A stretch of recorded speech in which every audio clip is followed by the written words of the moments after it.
The second round of the GO4Heroes tournament. Accidentally also the second tournament of its kind.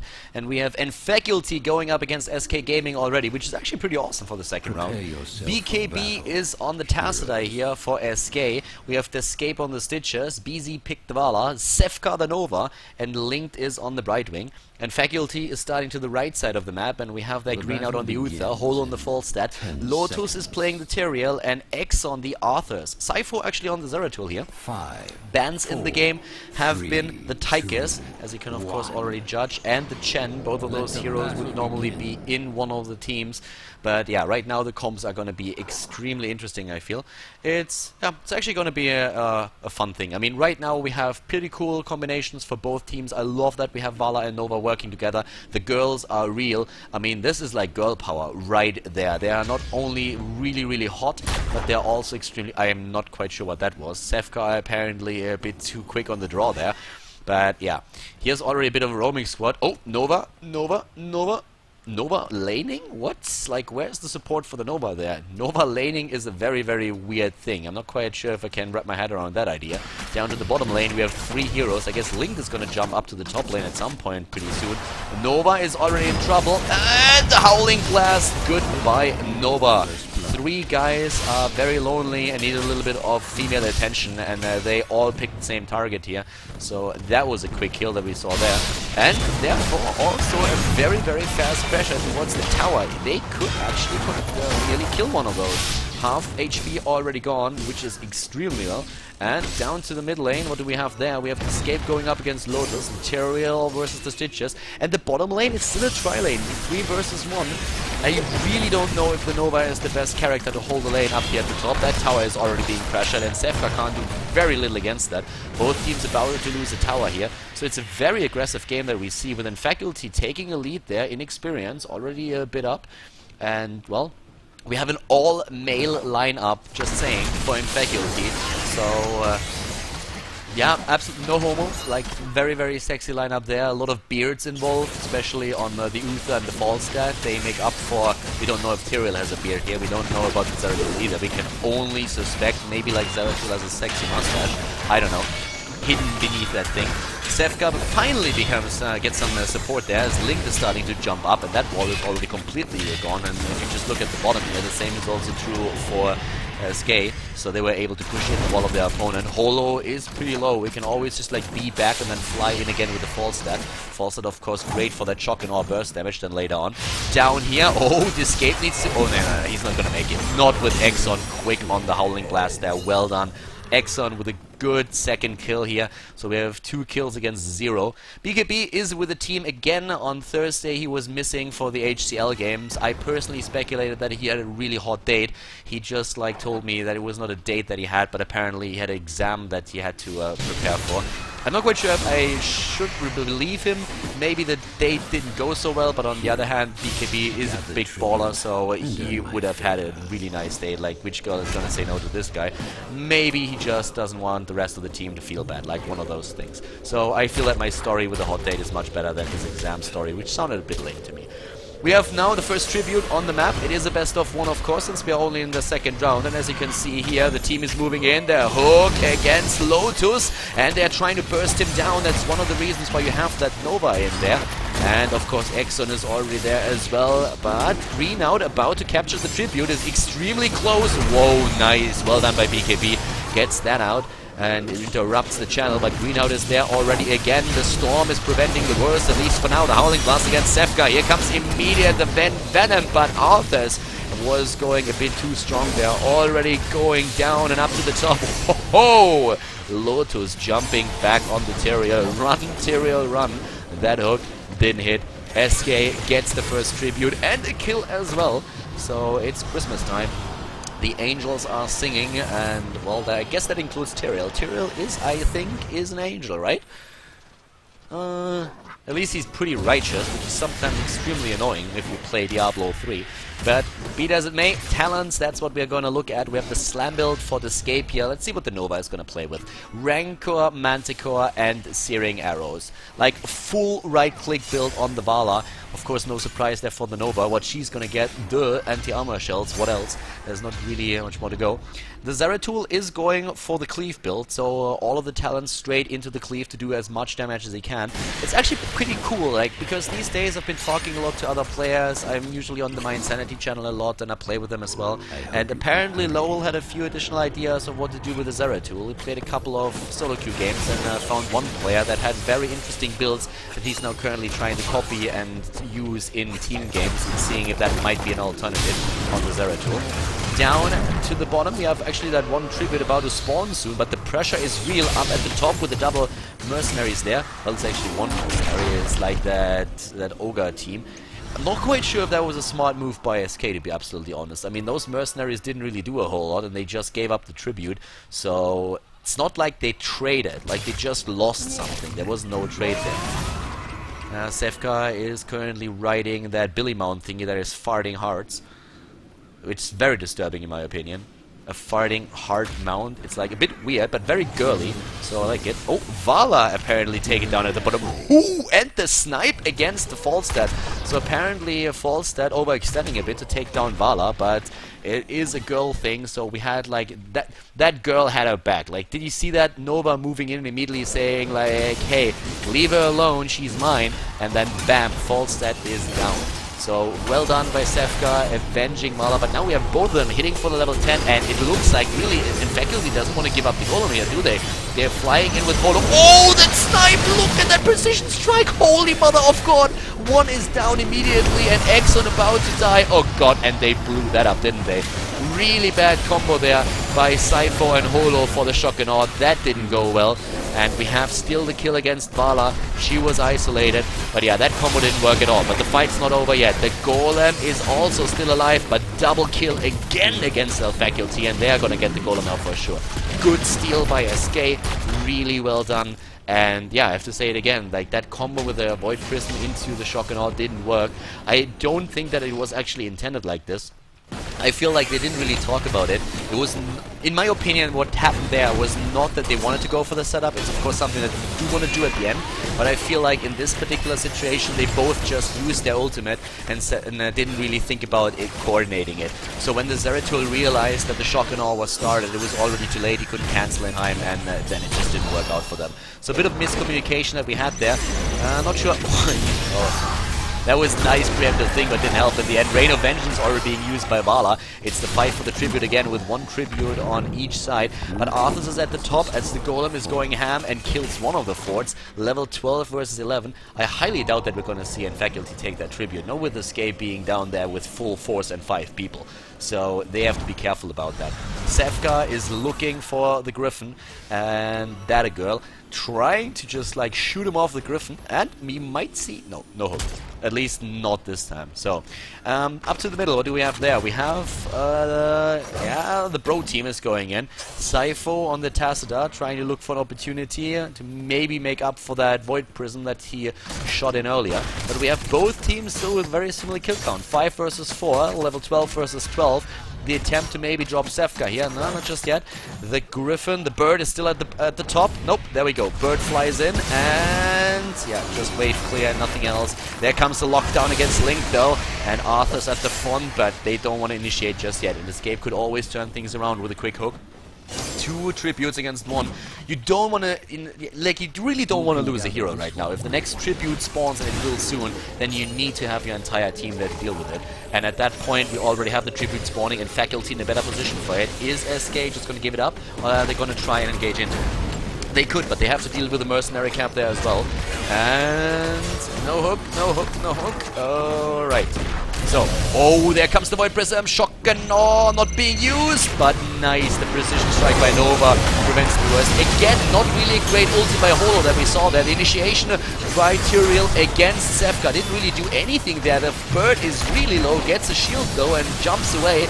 And here comes Cypher at the front with a cleave, blinks away. Sevka is hard on his ass, but then switches around and goes for the Arthas. Oh my God, did you see that snipe? Snipes into the bush. I can't believe that he shot that. Like a prediction snipe into the bush, and he gets it. And Holo, no! Look at the bird. Sevka is going full man mode. Oh my God, like what a boss move by him. Like, holy cow. That Nova just like killed 3 heroes on her own. That was amazing. Going for the Zeratul, realizing that the Arthas is the easier target, turning around, taking Arthas down. The snipe, the blind snipe into the bush, taking down the Zeratul, and then realizing, wait a second, that bird might still be there, moves in and takes him out. What a great move by Zefka. He should get a medal for that one. We have already the middle lane now being pushed. Look at that difference in experience as well. 15 versus 13 all of a sudden, and things are not looking good for nFaculty. Let's have a look at the talents here. The 13 talent, the rewind on the Brightwing and on the fall step, of course. So far, Holo still has to show us a couple of decent ultimates here. The 2 that he used at this point were not really all that great. But yeah, a fight up at the nightcap, and no, they're not being able to snipe it this time. SK is not capturing it. Oh, there's precision strike hits, and down goes the Arthas again. SK is in bloodlust mode right now. I mean, they are hungry. They smell blood in the water, and they just go for it. One kill after another, just going full ham. Go ham or go home, and that's what they are currently thinking as well. We have them already starting to move in. It's about to drop the fort that is down to the bottom lane. It's still a golem that occupied nFaculty. They did not have the heroes that they could send into the middle to defend this, and they're going to lose that tower as well. Brightwing jumping in again, trying to help out SK. nFaculty trying to make a stand, but they are 2 levels down. They're missing the 16 talent. The Escape doesn't hit the hook just yet, but the tower goes down regardless, and SK just moves back. There's still stuff to take on the map, and that camp is one of them. So let's see how exactly we're gonna see them play that. It looks like they want to just like go and take vision away from nFaculty, and then of course another thing that they could do is to simply catch those mercenaries here. And they're doing exactly that. And what can nFaculty do? Nothing. Jack shit, because well, at this point they just don't have the 16 talent, and it's important. They won't engage this. Oh! The Escape is trying it, but not hitting it just now. So down here, maybe an attempt to push in the wall again. Linked is in the lane. No. Lane is already moving back. They're waiting for the tribute. And they also have the opportunity to take the next boss. They can go straight for the boss up here at the top. And they look very much like they're going to do exactly that. So that opens up an opportunity for Cypher to maybe steal it. With a Void Prism, you can steal camps. You can actually steal camps. That's currently possible, and it's also intended. It's not a bug. Zeratul can jump in when there's like the circle on the ground, can drop the Void Prism and then steal the boss, and that's what he's trying to do. But there comes the D from the Tassadar. Tassadar likes to give Zeratul the D, and yep, there they steal it. Did you see that polymorph? Like that might have looked like a very, very small thing to do, but it was extremely important. You see the Zeratul is there, you capture the golem, and before you do that, you just polymorph the Zeratul so that he can't steal it.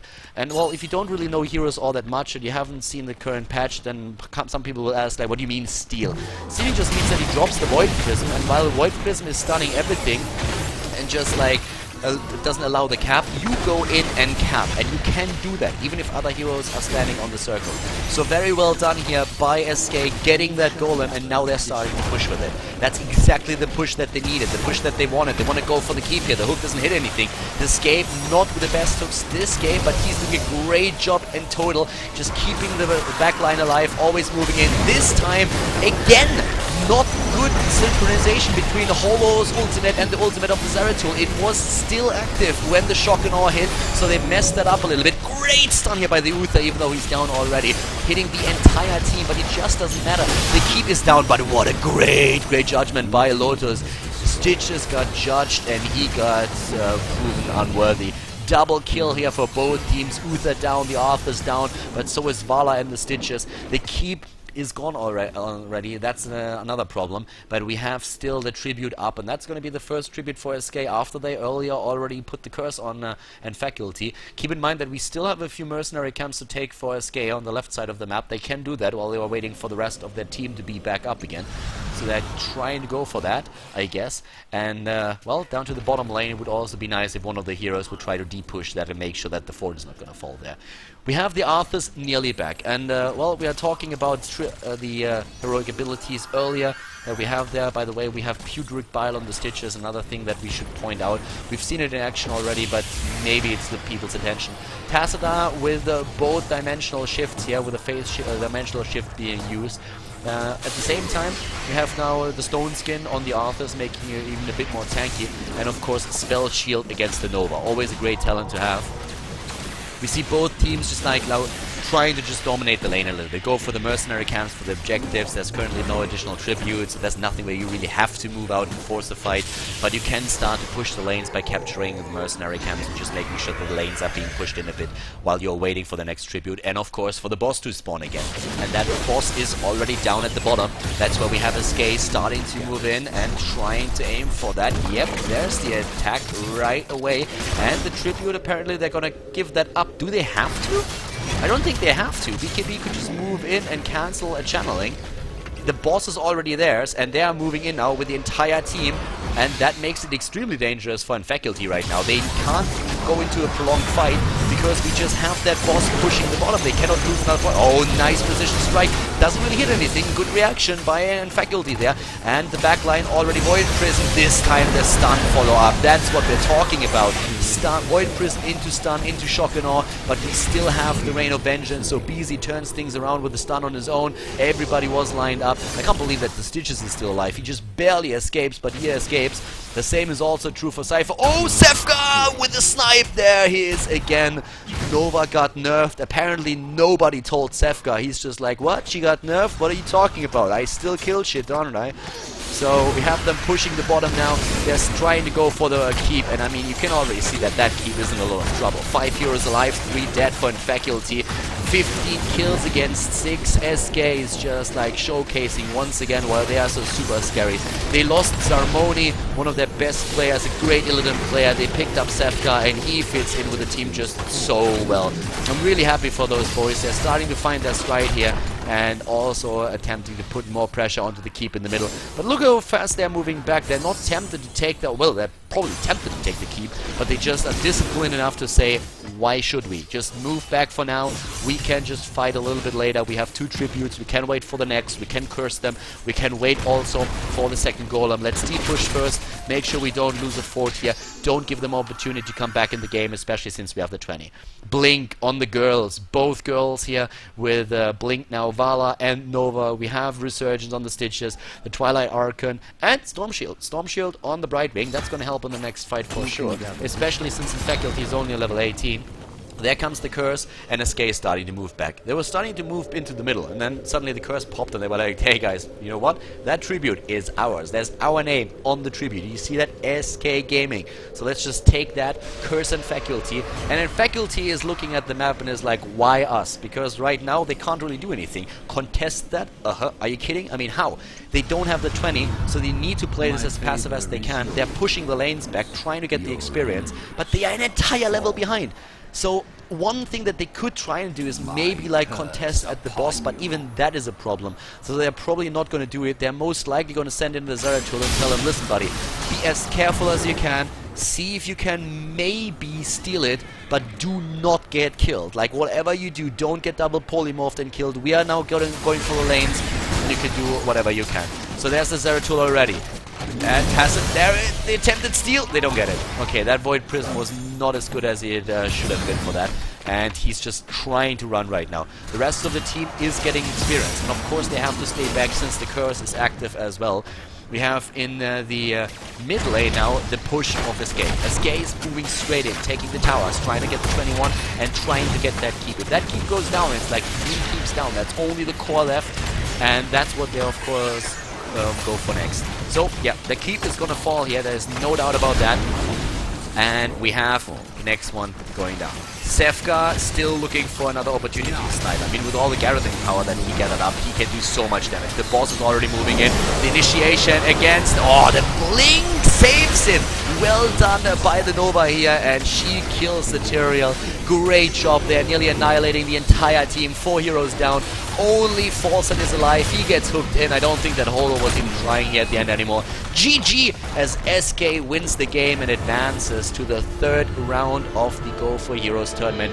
Really well played. Congratulations, SK, in perfect shape.